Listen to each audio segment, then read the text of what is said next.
ദൈവത്തിന്റെ സന്നിധിയിൽ നമുക്ക് ഇങ്ങനെ ഒരു സാവകാശം കർത്താവ് തന്നല്ലോ. അതുകൊണ്ട് യോഗ്യമാവണ്ണം ചെയ്യുന്ന കർത്താവ് ഇന്ന് രാത്രി എന്റെ മേൽ വീണിരിക്കുന്ന ഈ ചീട്ട് ഞാൻ ചെയ്യേണ്ടതിന്, എന്നെ ബലപ്പെടുത്തേണ്ടതിനും സഹായിക്കേണ്ടതിനും കർത്താവിന്റെ കണ്ണിലേക്ക് ഞാൻ നോക്കുന്ന ഒരു വാക്ക് പ്രാർത്ഥിക്കട്ടെ.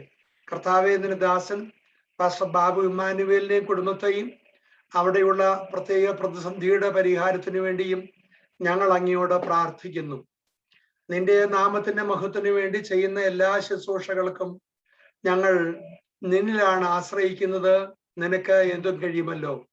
അല്പമായ ഉപകരണം കൊണ്ട് മഹത്തായ വേലകൾ ചെയ്യാൻ കഴിയുന്ന ദൈവത്തിന് മാത്രം മഹത്വം ഉണ്ടാകുവാൻ ഈ എളിവനെ ഇന്ന് രാത്രി നിന്റെ കരുത്തിലേക്ക് സമർപ്പിക്കുന്നു. പ്രാർത്ഥന കേട്ടതുകൊണ്ട് സ്തോത്രം. യേശുവിന്റെ നാമത്തിൽ തന്നെ ആമേൻ. കേൾവിപ്പെട്ടവരായ ദൈവജനങ്ങളുടെ മധ്യത്തിൽ നിങ്ങളുടെ എല്ലാവരുടെയും പ്രാർത്ഥനയുടെ ഫലമായി അനർത്ഥങ്ങളെ വ്യസനകരമായി തീർക്കാതെ വണ്ണം ഇന്നുവരെ ഞങ്ങളെ കുടുംബമായി ദൈവം പരിപാലിച്ചതിൽ നന്ദിയോടെ ദൈവത്തെ സ്തുതിക്കുന്നു. കർത്താവിന് സ്തോത്രം. കൂട്ടത്തിൽ വീടിനകത്ത് സകലർക്കും കോവിഡ് വന്നെങ്കിലും സൂസൻ ജോലിക്ക് പോകുവാൻ പ്രാപ്തിയുള്ളവളായി. പ്രവീണ് വലിയ കുഴപ്പമില്ലാതെ കുഞ്ഞുങ്ങളുമായി കഴിയുന്നു. കുഞ്ഞുങ്ങൾ രണ്ടുപേരും സ്കൂളിൽ പോകുവാൻ മക്കളെ സംബന്ധിച്ച് സാധിച്ചിട്ടുണ്ട്. ജോയ്സിനും എനിക്കും എക്സ്റേ ഒക്കെ കഴിഞ്ഞിട്ടുണ്ട്. വലിയ കുഴപ്പങ്ങൾ എനിക്ക് പറയുന്നില്ലെങ്കിലും ക്ഷീണം ഇപ്പോഴും ബാധിക്കുന്നുണ്ട്. എന്നാൽ ജോയ്സിനെ സംബന്ധിച്ച് 3 പ്രധാന ഏരിയയിൽ വിടുതൽ ഇനിയും ആവശ്യമുണ്ട്. ദൈവം നിന്റെ ദാസിയെ പുത്തനായി ബലപ്പെടുത്തുവാൻ ദൈവമക്കൾ പ്രാർത്ഥിക്കുമല്ലോ.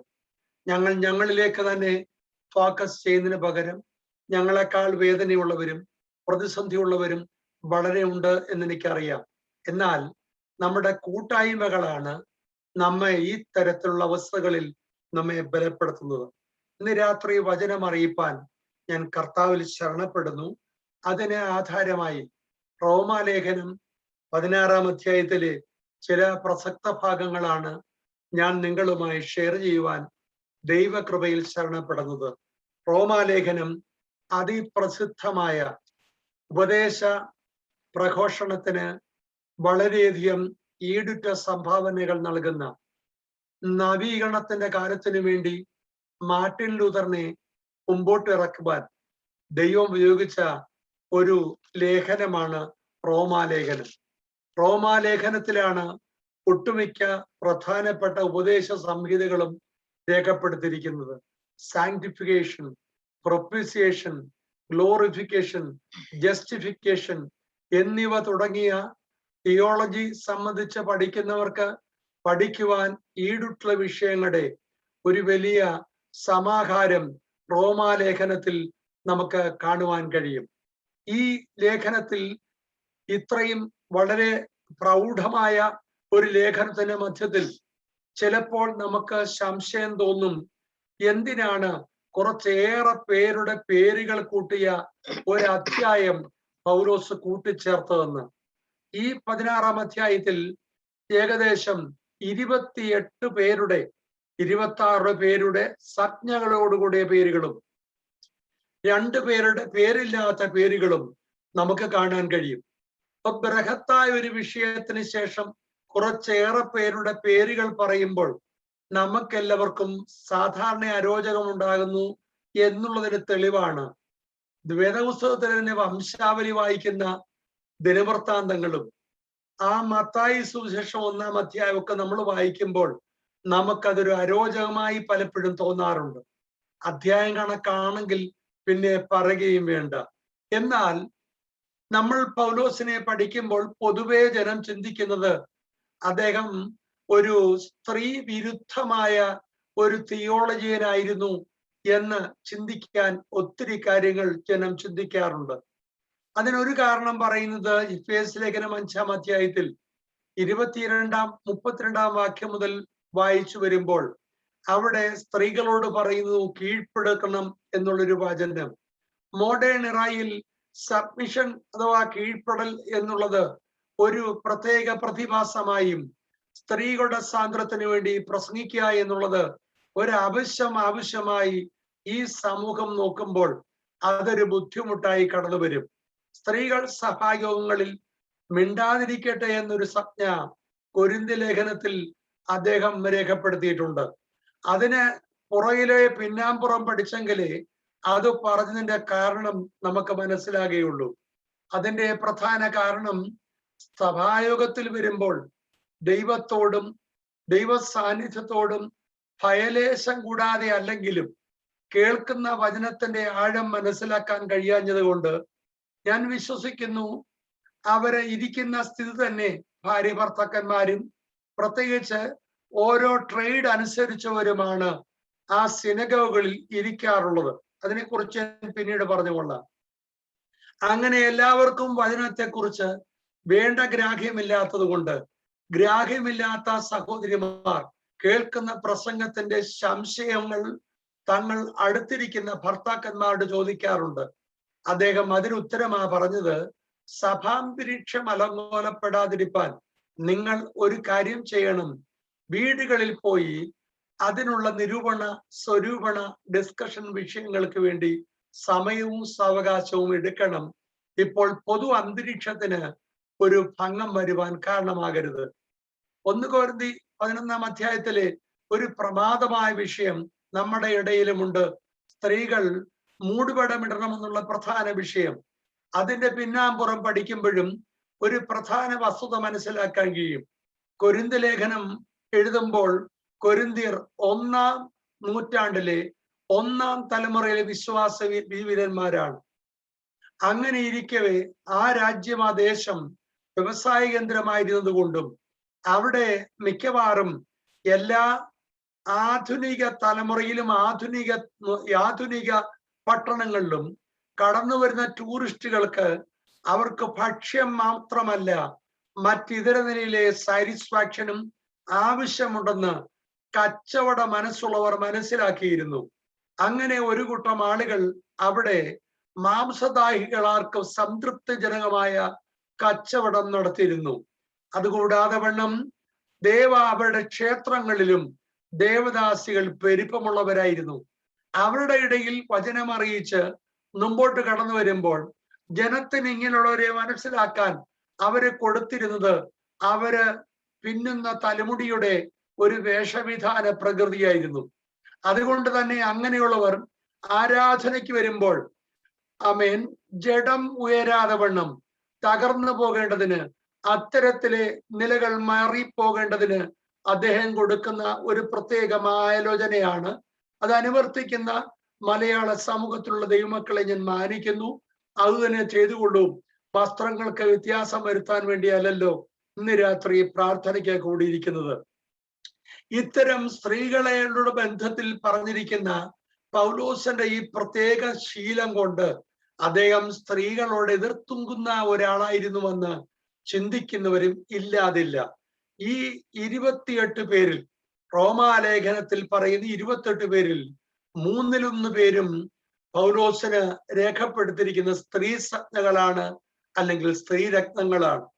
അതുകൊണ്ട് താൻ ഒരു സ്ത്രീ വിരോധിയായിരുന്നില്ല, അവരെ സ്നേഹിക്കുന്നവരായിരുന്നു.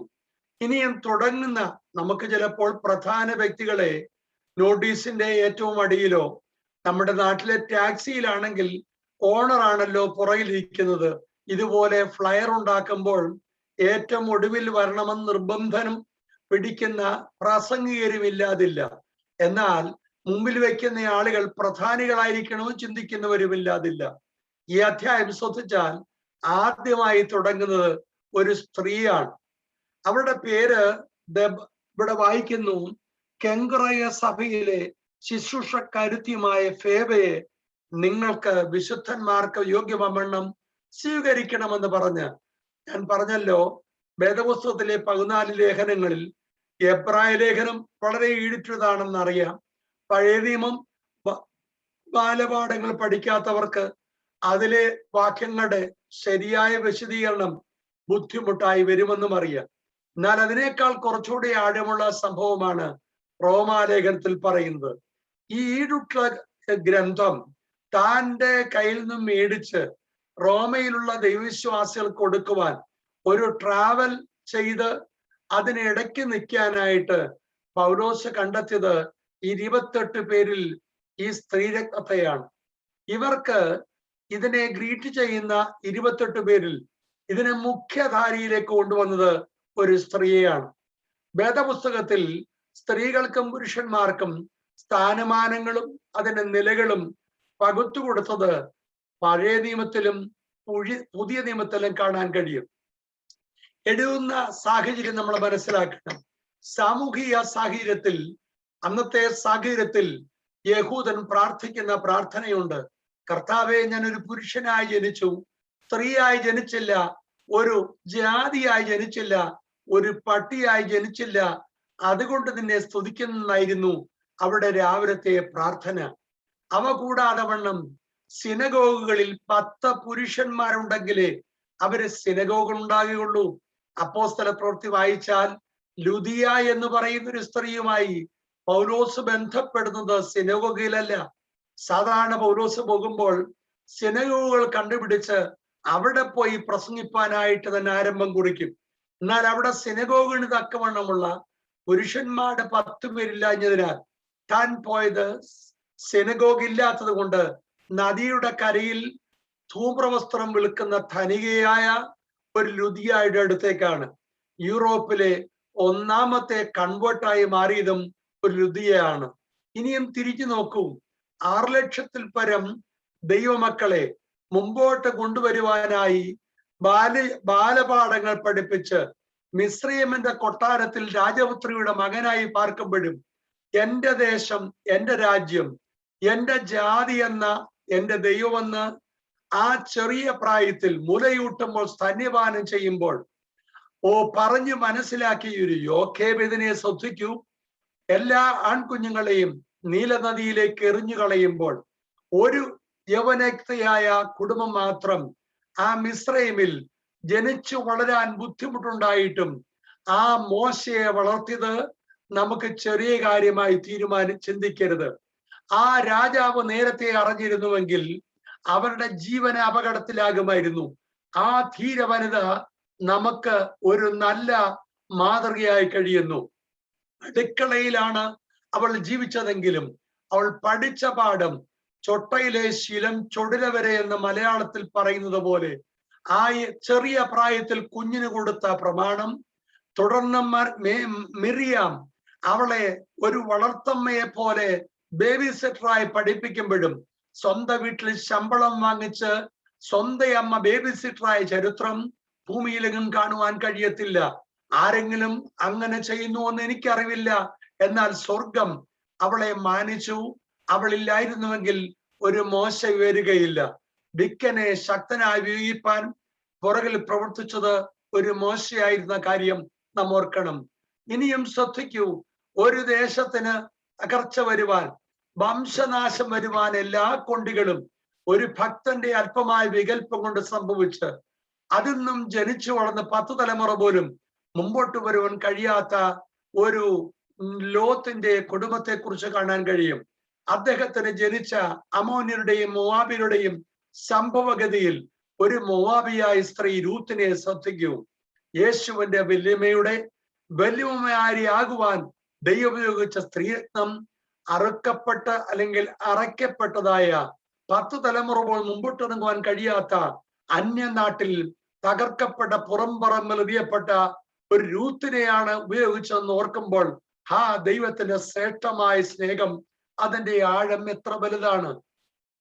ഇനിയും ശ്രദ്ധിക്കൂ, ഫേബയെ പോലെ ഒരു രാജ്യം അപകടത്തിലാകുന്നുവെന്നും ദേശത്തൊന്നും 900 മൈൽ അകലെ ജീവിക്കുന്ന ശൂഷന്റെ പട്ടണത്തിൽ ഒരു എസ്തറിനെ ശ്രദ്ധിക്കൂ. നാടും നാട്ടുകാരെയും വിട്ട് ഒരു ക്യാപ്റ്റീവായി കടന്നു വന്നവൾ, അപ്പനും അമ്മയും ഇല്ലാത്തവൾ, ചിറ്റപ്പനായ മോർദെഖായിയുടെ ആലോചനയ്ക്ക് വേണ്ടി നിൽക്കുന്നെങ്കിലും തനിക്ക് ലഭിച്ച രാജ്ഞിപദത്തെ അവൾ ഒരു തൃണവൽഗണിച്ചുകൊണ്ട് ഒരു വലിയ പ്രമാണത്തിന് വേണ്ടി മോർദെഖായി പറഞ്ഞതനുസരിച്ച് വാള് തങ്ങൾക്കെതിരായി, രേഖ ഞങ്ങൾക്കെതിരായി വന്നപ്പോൾ ഘോഷിപ്പാനും പ്രാർത്ഥിപ്പാനും തുടങ്ങിയ ദേശത്തെയും സഹപ്രവർത്തകരെയും പ്രാർത്ഥനയ്ക്ക് വേണ്ടി, ഉപവാസത്തിന് വേണ്ടി ഒരുക്കിയ എസ്തറിന്റെ പേരിൽ ഒരു പുസ്തകം രചിക്കുവാൻ അഥവാ നിയോഗിക്കുവാൻ പരിശുദ്ധാത്മാവ് മറന്നില്ല. രൂത്തും അതുപോലെ തന്നെ. വേദപുസ്തകം സ്ത്രീകൾക്ക് കൊടുക്കുന്ന സ്ഥാനം വളരെ വിലപ്പെട്ടതാണ്. യേശുവിന്റെ അമ്മയെ നോക്കൂ. 17ഓളം വയസ്സ് പ്രായമുണ്ടെന്ന് വേദശാസ്ത്രികൾ പറയുന്ന ഒരു സ്ത്രീ കല്ലെറിയപ്പെട്ട് കൊല്ലുന്ന ഒരു പാപപ്രവൃത്തിക്ക് സമൂഹം മുഴുവനും കൈയടിച്ച് പാസാക്കാൻ സാധ്യതയുള്ളപ്പോഴും ദൂതന്റെ വിളിയെങ്കിൽ മറിയേ നിനക്ക് സമാധാനമെന്ന് പറഞ്ഞ് എന്ന് പറയുമ്പോൾ അവൾ പറയുന്നു, അടിയനിത നിന്റെ ഹിതം നിറവേറട്ടെ എന്ന് പറയാൻ ചങ്കൂറ്റമുള്ള ആ ദാസിയെ, കൃപ ലഭിച്ചവളെ എന്നാളും ഓർക്കണം. നമ്മൾ പെന്തക്കോസ്തുകാരായ ചില പ്രിയപ്പെട്ടവർ മറിയെന്ന് ഓർക്കുമ്പോൾ അതിനെക്കുറിച്ച് പറയാൻ നമുക്ക് ചിലപ്പോൾ ബുദ്ധിമുട്ടുണ്ടാകുന്നു എന്ന് പറയുമ്പോൾ അതിലെ ഇമ്മച്യൂരിറ്റിയുടെ ഒരു ഭാഗമാണ്. ധീരരായി നിന്ന ചില പ്രിയപ്പെട്ടവരുടെ സംഗീതം കൂടെ അടുത്ത ദിവസങ്ങളിൽ ഞാൻ നിങ്ങൾക്ക് വേണ്ടി പ്രദർശിപ്പാൻ ആഗ്രഹിക്കുന്നു. അടുത്ത രാത്രി ഞാൻ ഇടുവാൻ പോകുന്നത് അന്നമ്മ മാമൻ എന്ന് പറയുന്ന കേരളക്കരയിൽ ജീവിച്ച ഒരു ദൈവദാസിയുടെ ചരിത്രത്തിന്റെ അവലോകനം നാളെ രാത്രി ദൈവം വെച്ചാൽ പാട്ടിന് പകരമായി ഞാൻ ഇടുവാൻ താല്പര്യപ്പെടുന്നു. ദൈവമക്കൾ ശ്രദ്ധിക്കൂ. ഇനിയും പോരാ.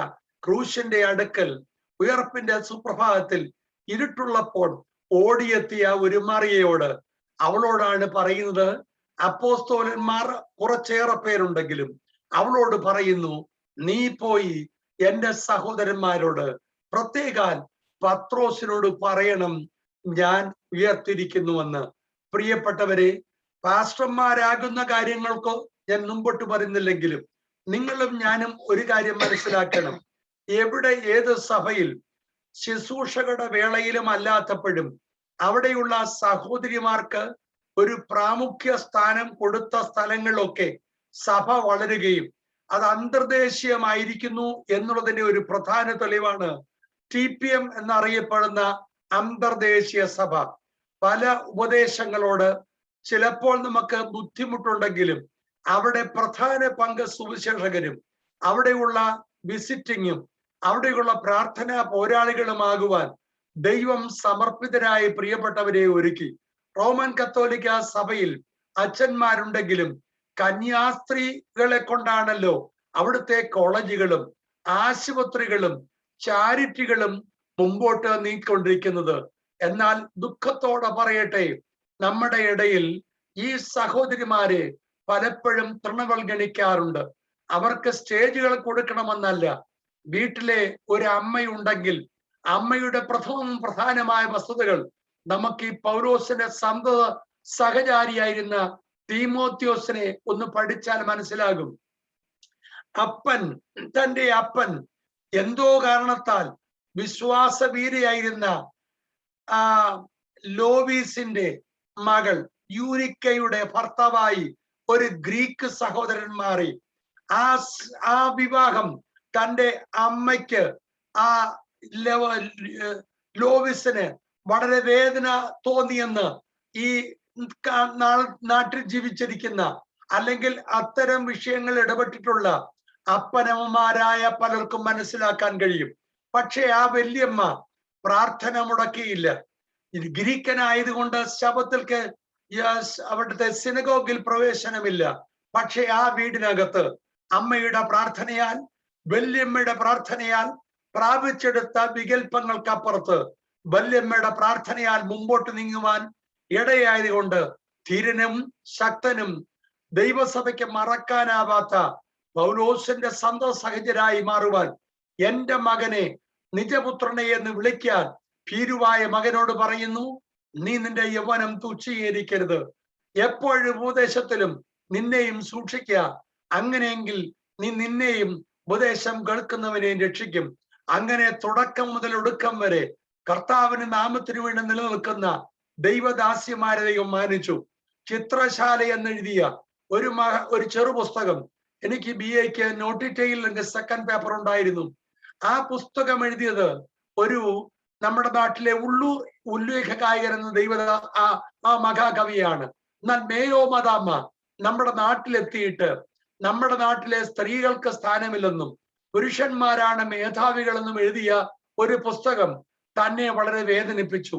ആ പുസ്തകത്തിൽ എഴുതിയ പുസ്തകത്തിന് വിരുദ്ധമായി ഉള്ളൂർ എഴുതിയ പുസ്തകമാണ് ചിത്രശാല എന്ന ലഘുകാവ്യം. ഇതുപോലെ വേദപുസ്തകത്തിലെ വീരന്മാരായി നിന്ന അനേക പ്രിയപ്പെട്ടവർക്ക് ആമേൻ ഉള്ളുരുകി പ്രാർത്ഥിക്കുന്ന ദൈവമക്കൾ ഉണ്ടായതുകൊണ്ടും മഹതികളായ ദൈവമക്കൾ ഉണ്ടായതുകൊണ്ടും ദൈവം അവരെ മാനിച്ചു വന്ന് ഇവിടെ അമ്മമാരുള്ള എല്ലാവർക്കും പറയുവാൻ കഴിയും. അമ്മമാരുടെ ശക്തമായ സഹകരണം വളരെ മതിയായിരുന്നു. പൗലോസും ഈ ചിത്രവും ഈ സാഹിത്യവും മനസ്സിലാക്കി ഒരു റോമായുടെ ലേഖനം, അതിമഹത്തായ ലേഖനം, താൻ എഴുതിയ ലേഖനം, താൻ ഒപ്പിട്ട ലേഖനം ഇത് അയക്കുവാൻ കാരണമായി. ഇതിന് ചില കാരണങ്ങളുണ്ട്.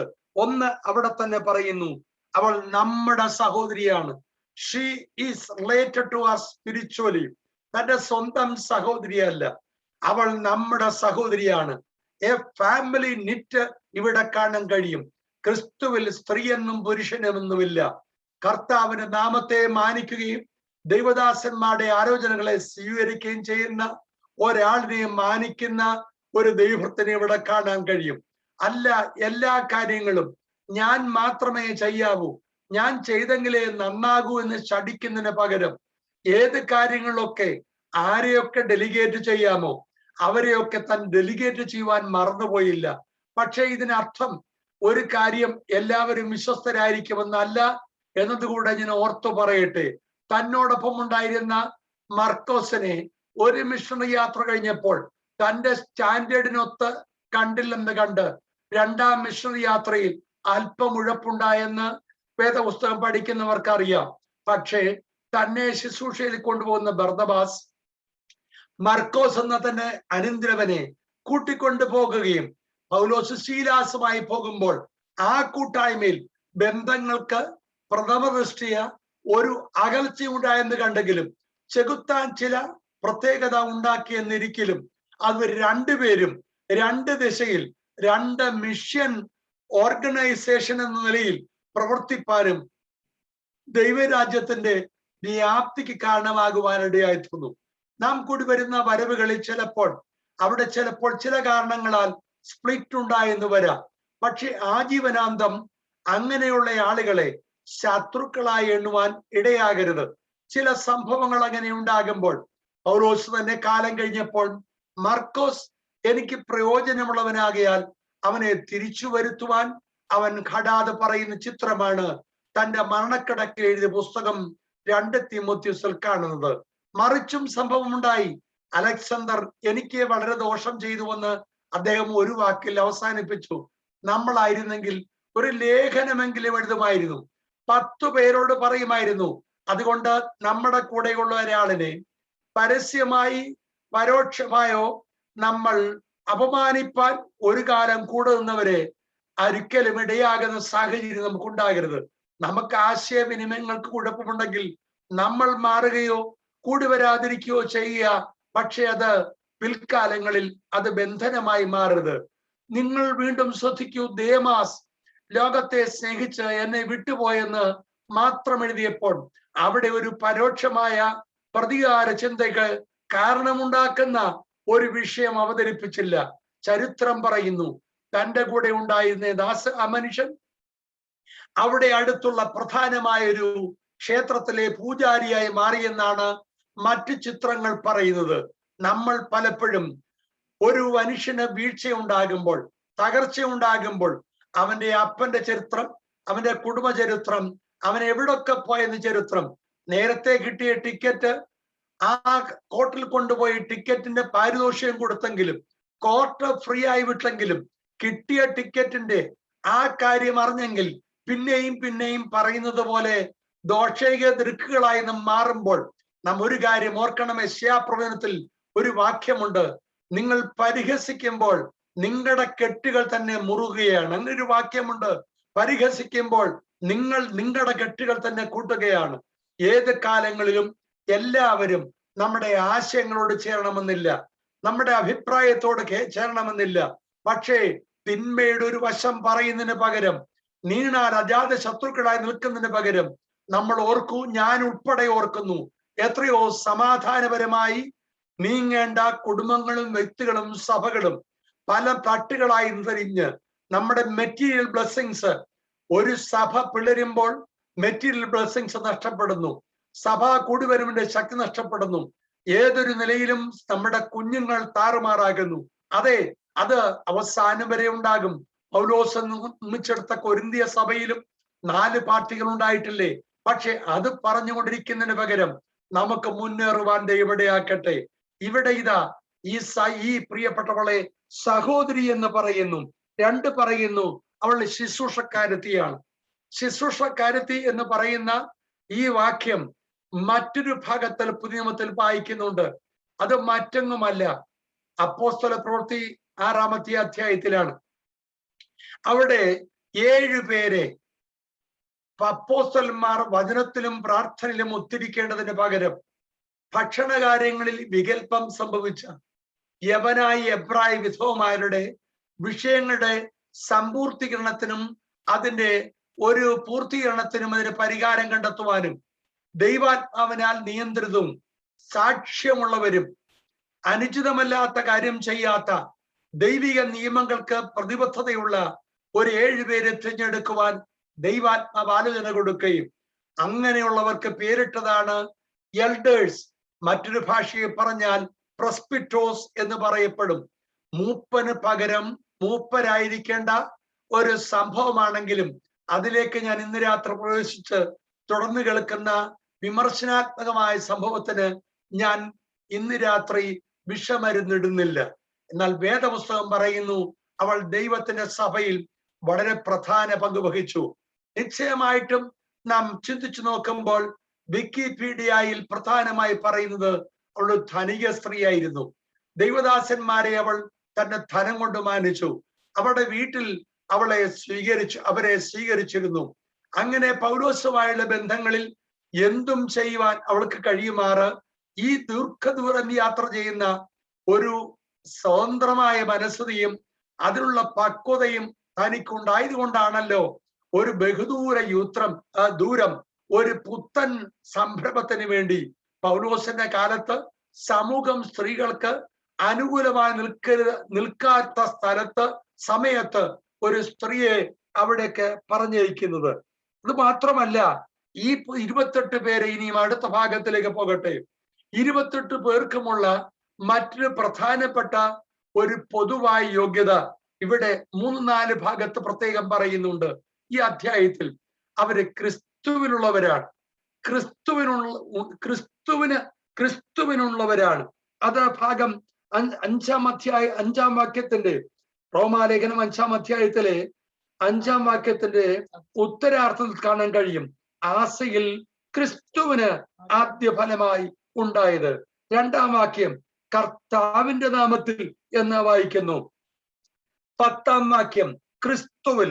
ഈ 28 പേരും തന്റെ സ്നേഹിതരായിരിക്കുമ്പോൾ അവരുടെ പൊതുവെയുള്ള ഒരു ഗുണം വെർച്യു എന്ന് പറയുന്നത് അവര് ക്രിസ്തുവിലുള്ളവരായിരുന്നു. കർത്താവിന്റെ മക്കളെ, ആർ വി ഇൻ ക്രൈസ്റ്റ്. പലപ്പോഴും നമ്മൾ പെന്തക്കോസ്തിലെ ഒരു സഭയുടെ അംഗമാകാം. അവിടുത്തെ എക്സിക്യൂട്ടീവ്സ് അംഗമായും ചിലപ്പോൾ നമ്മളായിരിക്കാം. അല്ല, എന്നെ ഉൾപ്പെടെ പറയട്ടെ, ഒരു പാസ്റ്ററോ സഹ പാസ്റ്ററോ മിഷണറിയോ ഇവാഞ്ചലിസ്റ്റോ ആയെന്നിരിക്കട്ടെ, സിസ്റ്റേഴ്സ് മീറ്റിംഗിന്റെ എന്റെ വൈഫിനെ പോലെ ഒരു കോർഡിനേറ്റർ ആണെന്നിരിക്കട്ടെ, അതല്ല പ്രധാനം. അതൊക്കെ നമ്മൾ ചെയ്യാൻ ദൈവം കൃപ നൽകിയത് കൊണ്ട് നമ്മൾ ചെയ്യുന്നുവെന്ന് മാത്രം. പ്രധാന ചോദ്യം, ആർ വി ഇൻ ക്രൈസ്റ്റ്? ക്രിസ്തുവിലുള്ള ഒരു തലമുറയും ക്രിസ്തുവിലെ പട്ടികയിലുള്ളവരായിരുന്നാൽ അത് മാത്രം നമുക്ക് മതി. ഈ പട്ടിക മിക്കവാറും പേരുടെ പേരുകൾ നമുക്ക് വേദപുസ്തകത്തിന്റെ ഇതര ഭാഗങ്ങളിൽ കാണുക സാധ്യമല്ല. ചിലരുടെ പേരുകളുണ്ട്. തീമോത്യോസിന്റെ പേരുണ്ട്, അക്വിലാവിന്റെയും പ്രിസ്കില്ലയുടെയും പേരുണ്ട്. അതോടൊപ്പം തന്നെ തന്റെ ഈ പുസ്തകം എഴുതിയ ഒരു മനുഷ്യനായ തർത്തോസ് എന്ന് പറഞ്ഞ മനുഷ്യന്റെ പേര് ഇതര ഭാഗങ്ങളിൽ ചിലപ്പോൾ കണ്ടെന്നിരിക്കാം. രൂഫോസിന്റെ പേര് മർക്കോസ് ലേഖനത്തിലുണ്ട്.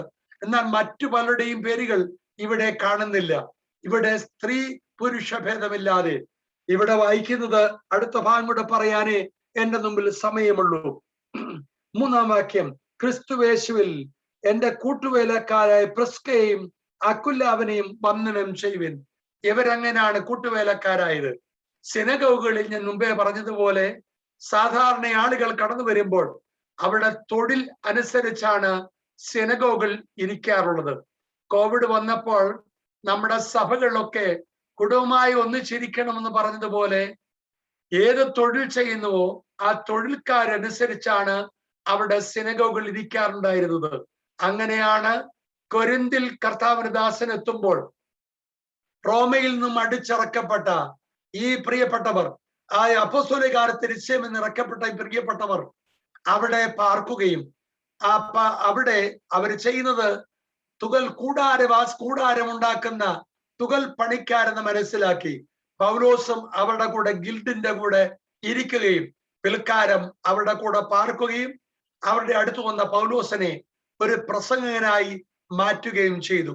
ഈ രണ്ട് സ്ത്രീകൾ ഒരു കാലത്ത് പെർസിക്യൂഷൻ നിമിത്തം അവരുടെ വീട് വിട്ട് നാടുവിട്ട് കൊരിന്തിൽ ചെല്ലുമ്പോൾ പൗലോസിന്റെ സഹപാഠിയായി സ്നേഹിതരായി മാറ്റപ്പെട്ടവരെയാണ് പൗലോസ് ഓർക്കുന്നത്. ഒരു കാര്യം നാം ശ്രദ്ധിക്കണം, നമ്മുടെ കൂടെ ഇന്നില്ലെങ്കിലും ഒരു പാനപാത്രം പച്ചവെള്ളമെങ്കിലും നമുക്ക് നൽകിയ എല്ലാവരുടെയും പേരുകൾ ഓർത്ത് അവർക്ക് വേണ്ടി പ്രാർത്ഥിപ്പാൻ കഴിയുമെങ്കിൽ നമ്മൾ ഇത് ചെയ്യണം. ഞങ്ങൾ ഈ ദിവസങ്ങളിൽ അല്ല മറ്റു ദിവസങ്ങളിലും ഞങ്ങൾ ഇത് ചെയ്യാറുണ്ട്. അവർക്ക് ചിലപ്പോൾ ഇന്ന് നമ്മളെ സഹായിപ്പാൻ കഴിഞ്ഞെന്ന് വരത്തില്ല. പക്ഷേ എൻ്റെ കോളേജിൽ എന്നെ സഹായിച്ച 1-2 അധ്യാപകരുണ്ട്.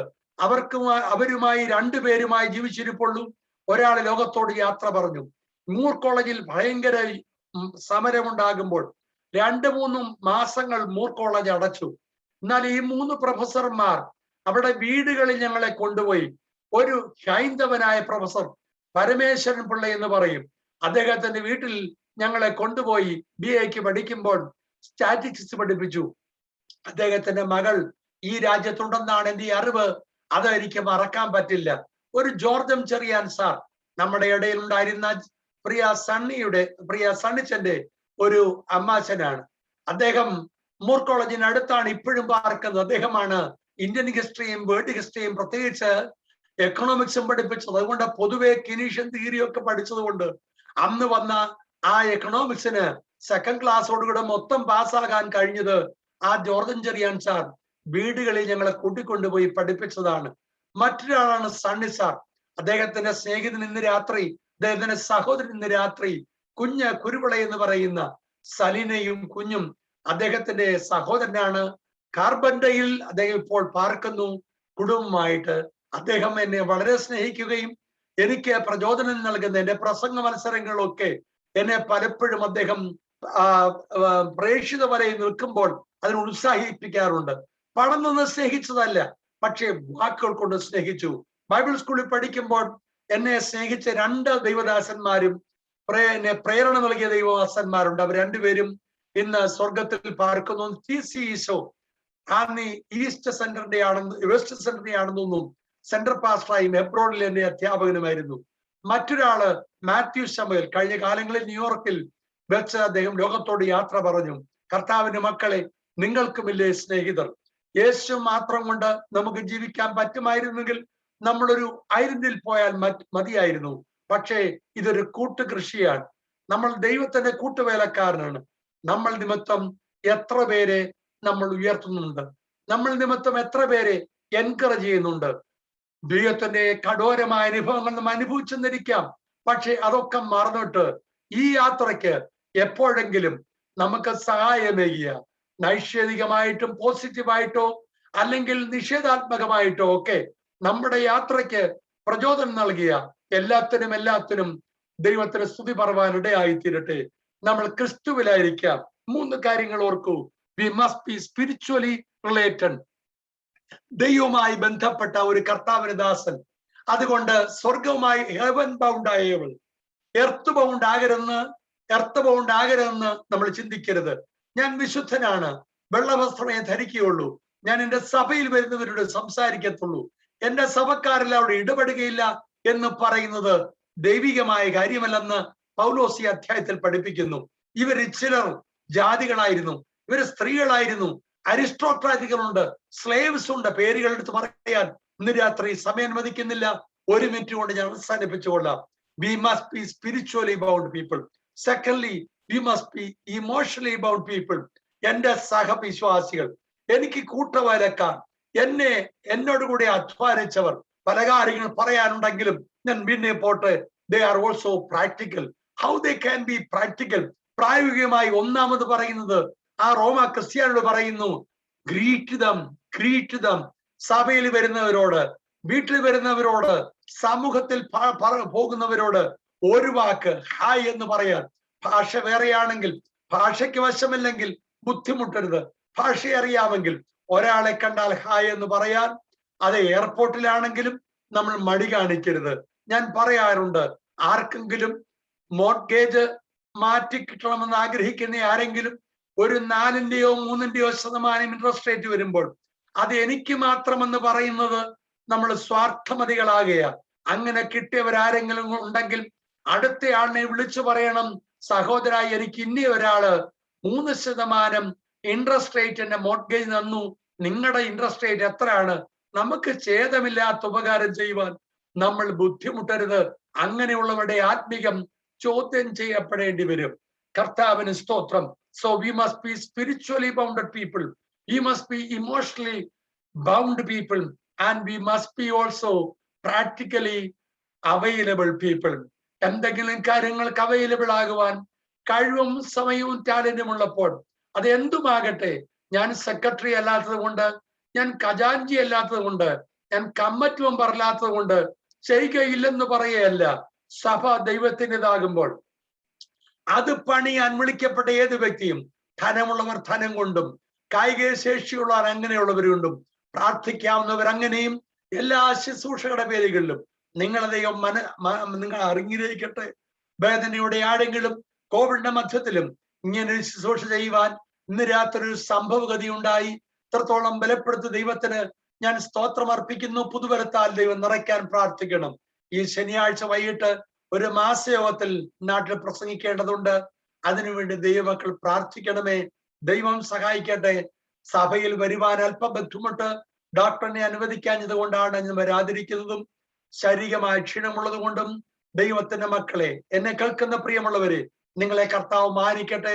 ക്ഷമയോടെ വചനം ശ്രദ്ധിച്ച എല്ലാവരെയും കർത്താവ് അനുഗ്രഹിക്കട്ടെ. നമുക്ക് സൗഹൃദ വലയങ്ങൾ വീണ്ടും വിശാലമാക്കാം.